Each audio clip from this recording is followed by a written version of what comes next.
और लीजिए हमारे प्यारे प्रसंग देने जा रहे हैं दोस्तों। ये भी हमारे माने जाने कलाकार, सदियों पुराने कलाकार, ये हमारे विक्रम मास्टर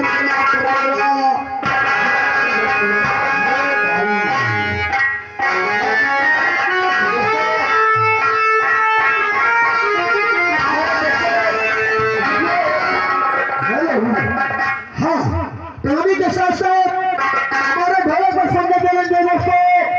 ये हमारे राजमन मास्टर ग्राम भगवानपुर जिला कपिल वस्तु कहते हैं कि तमाशा न देखो, हर तमाशा न देखो तो हसरत रहेगी, तमाशा न देखो तो हसरत रहेगी और जुबा पर हमेशा शिकायत रहेगी।